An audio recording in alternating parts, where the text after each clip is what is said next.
तर हा मेल आपला राणा आहे. हा जवळ 3.5 महिन्या अगोदरचा त्याचा व्हिडिओ आहे आणि त्याचा रुबाब आणि त्याची ॲक्टिव्हिटी तुम्ही बघू शकता. आता ते थोडासा शॉर्टमध्ये घेतलेला आहे आपण कट करून, पण तो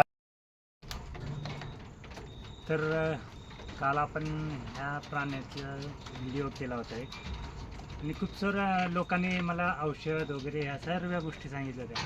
पण कसं होतं की औषध करताना किंवा प्राण्याचा व्हिडिओ पाहून कधीच म्हणजे मला तर औषध करता येत नाही किंवा मला सांगता जास्त येत नाहीत. मी नॉर्मल ट्रीटमेंट सांगत असतो. पण काल ह्याची ज्या परिस्थितीमध्ये हा उभा होता किंवा ज्या परिस्थितीमध्ये हा होता त्याच्यानुसार मी काल त्याला ट्रीटमेंट केलेली आहे. आणि आज काही लोकांनी सांगितलं होतं की तापामुळे त्याचा पायाला त्रास आहे. तर तो तापामुळे त्याच्या पायाला त्रास नाही किंवा काय नाही, तर त्याच्या पायाच्या ह्या साईडला म्हणजे इथे मार लागलेला आहे, त्याच्यामुळे तो पाय तसा करत आहे.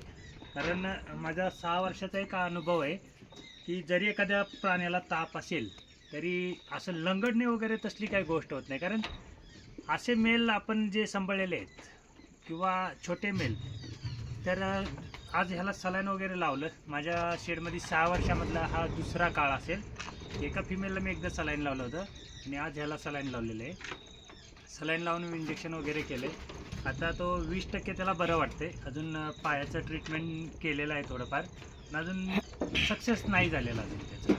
पण त्याची बॉडी जी होती ती 20% थोडी कवर झाली, म्हणजे 20% तो बरा झाला आहे. आता अजून 80% बाकी आहे. म्हणजे ज्या पद्धतीनं पाहिजे किंवा ज्या पद्धतीनं तो त्यानं ॲक्टिव्हिटी केली पाहिजे किंवा आम्ही असं बसताना तो शांत न बसणे, हे सगळे त्याचे गुणधर्म जेव्हा परत येतील तेव्हा तो 100%मध्ये येईल. आणि सध्या तो आहे म्हणजे थोडा शांत आहे. आणि काही पण करा, जेव्हा एखादा वाघ जखमी असतो, जखमी झाला म्हणून तो वाघ काय बदलत नसतो, तर वाघच असतो. तसा हा पण पुन्हा जखमी जरी असला तरी पुन्हा याला वाघ बनवायची ताकद माझ्यामध्ये पण आहे. आणि नक्कीच त्याला मी परत बनवणार. आज ज्या पद्धतीनं म्हणजे कालपासून जे त्याच्यावरती ट्रीटमेंट केलं किंवा जे काही लोकांनी मला सांगितलं, तर आपल्या म्हणजे माझ्या माहितीनुसार तर तुम्ही सर्वच डॉक्टर आहात. आणि ॲक्च्युली तुम्ही आमचे व्हिडिओ बघता म्हणजे खरंच तुमचे सर्वांचे धन्यवाद केलं पाहिजे. कारण एवढ्या फास्ट एवढी औषधं सांगितलीत ना, तर काय विचारूच म्हणजे माझ्या विचाराच्या पलीकडे होतं. पण मी जेव्हा ह्याला पाहिला होता जवळून आणि ह्याची जी परिस्थिती पाहिली होती, कारण हा लहानपणापासून माझ्याकडे आहे, त्याच्यामुळे ह्याचं ट्रीटमेंट काय करायचं किंवा हा म्हणजे माझं कसं असतं, जेव्हा मी नजरेने एखादा प्राणी पाहतो ना लगेच समजतं. मी त्याला तिथे रस्त्यावरती पाहिला ना जेव्हा, तेव्हाच समजलं की ह्याला 105 ते 106 डिग्री टेम्परेचर आहे. म्हणजे नुसतं बघितलं तेव्हाच मी सांगितलं त्याला की ह्याचं टेम्परेचर एवढ्या पद्धतीनं आहे. आणि त्या पद्धतीतनंच आम्ही त्याला घरी आणला आणि त्या पद्धतीतनंच त्याचं उपचार वगैरे केले. आणि आज 20%मध्ये आहे उभा.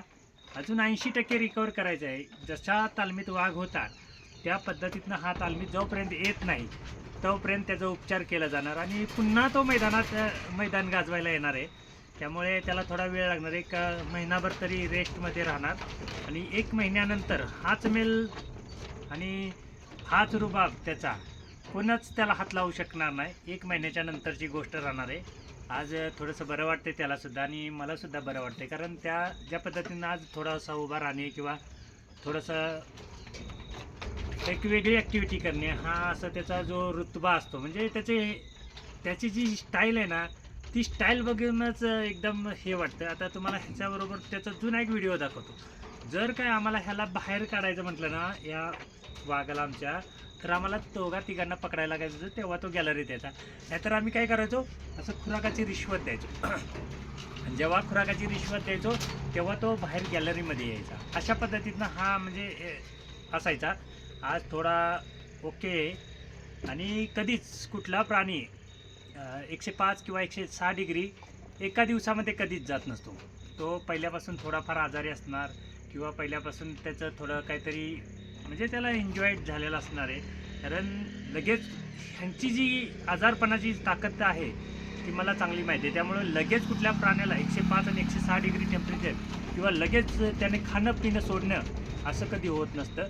आणि ट्रीटमेंट आपण करणारच, त्या ट्रीटमेंटचा विषय नसतो. पण कसं होतं की जेव्हा हे प्राण्यांना काय होतं किंवा एखादा प्राणी आजारी पडतो तेव्हा आपण जेव्हा समोर पाहतो आणि त्याचा उपचार करतो ते 100% योग्य असतात. कारण मी काल ह्याला पाहिल्यानंतर माझ्या लक्षात आलं होतं की ह्याला काय झालं आणि काय ट्रीटमेंट करावी लागेल, आणि त्यानुसार ट्रीटमेंट केलेली आहे. आज थोडीशी म्हणजे त्याची जी ॲक्टिव्हिटी आहे 20%मध्ये चालू केलेली आहे त्यानं. अजून 80% वाघ जोपर्यंत रिकवर होत नाही तोपर्यंत त्याचा उपचार केलंच जाणार आहेत. आणि पुन्हा 1 महिन्याभराने तो पुन्हा मैदानामध्ये असणार आहे. कारण असलं जनावर म्हणजे जनावर म्हणण्यापेक्षा आपलं पिल्लाप्रमाणेच आहे. लहानपणापासून मी त्याला पाहतो आणि तोही माझ्याबरोबर आहे. पण एवढा आजारी किंवा एवढा म्हणजे विकनेस त्याला कधीच आला नव्हता. आणि आज पहिल्यांदाच त्याला मी असं म्हणजे एकदम रिलॅक्स आणि ज्या डॉक्टरांनी ह्याच्यावरती ट्रीटमेंट केलं आणि ज्या डॉक्टरांना हे मी दाखवलं होतं ना, म्हणजे ह्याला ज्या डॉक्टरांचे ट्रीटमेंट केले आपण म्हणजे आमचे डॉक्टर आहेत, आणि त्यांना जेव्हा मी सांगितलं की आमच्या मेलला ट्रीटमेंट करायचे तेव्हा ते सुद्धा घाबरले की असं काय तुमचा मेल काय साधा मेल नाही आहे. पण मी त्यांना सांगितलं की तोच मेल आज एकदम शांत आहे. आणि त्यांनी बघितल्यानंतर त्यांनाही टेन्शन आलं की खरोखर काय प्राणी होता ना आज कसा आहे. कारण ते आले तेव्हा त्याला उभा राहता येत नव्हतं, आणि त्याच्यानंतर आपण ट्रीटमेंट केली. आणि ट्रीटमेंट करताना एक गोष्ट लक्षात ठेवायची, जोपर्यंत तुम्हाला माहिती आहे बाबा हे आज झाले आणि 1-2 दिवसामध्ये तुम्ही ट्रीटमेंट करत असाल ओके, पण ह्याला किती दिवसापासून आजार हेच मला माहीत नव्हतं ना. त्याच्यामुळे ह्याच्यावरती मी स्वतः वैयक्तिक उपचार करणं चुकीचं होतं. म्हणून मी काय केलं, डॉक्टरांना बोलवलं. कारण हा किती दिवस आजारी आहे किती नाही किंवा ह्याच्यावरती काय ट्रीटमेंट, औषध आणताना मी त्यांना सांगितलं सोबत औषधांबरोबर इंजेक्शन घ्या, इंजेक्शन बरोबर सलाईनसुद्धा आणायला सांगितलं. डॉक्टर म्हटलं मग मी काय करायला येणार आहे. तर मी त्यांना फक्त सांगितलं तुम्ही फक्त देखरेखीखाली त्याला सलाईन चढवा. कारण काय होतं, एखादा आपला प्राणी असतो म्हणजे माझं वैयक्तिक आहे, मी यांना सर्व काय करतो, पण जेव्हा असा एकदम डॅमेज स्थितीमध्ये असेल ना तेव्हा माझे हातसुद्धा उतरतात ह्यांना काय करायला. त्यामुळे मी ह्यांना इंजेक्शन वगैरे करत नसतो किंवा सलाईन वगैरे लावत नसतो. डॉक्टरला सर्व सांगू शकतो की तुम्हाला असं करायचं ना असं. आणि येताना डॉक्टरने ते जेवढं सांगितलं तेवढं आणलं, आणि त्याच्यानंतर आज बघा 20%मध्ये तो कसा उभा आहे.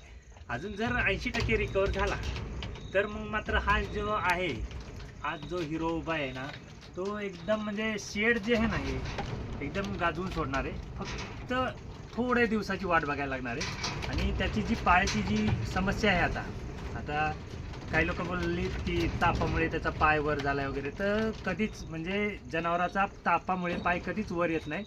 आणि ह्याच्या पायाचं थोडासा प्रॉब्लेम आहे आता, त्याचं पण ट्रीटमेंट चालू आहे आपलं.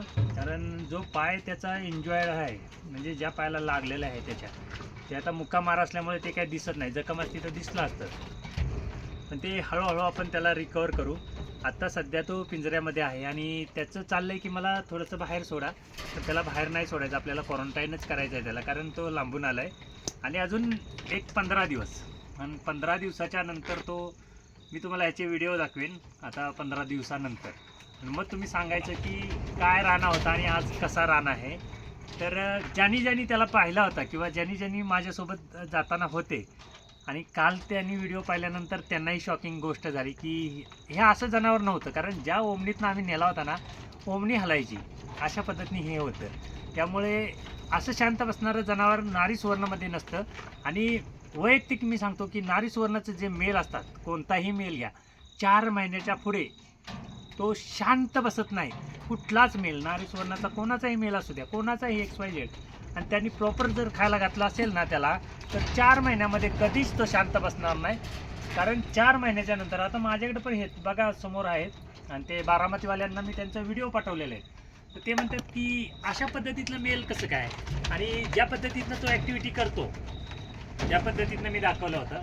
आणि आपले एक मित्र आले होते आज पुण्यामधून, राजू दादा आले होते, आणि मी त्यांना सांगितलं, ते मला सांगत होते मेल पाहिजे, आणि मी त्यांना एक ऑफर केली होती की आमचा शिवा घेऊन जावं तुम्हाला. तर ते म्हणले नको. बघा हा एक्सपिरियन्स असतो माणसाचा.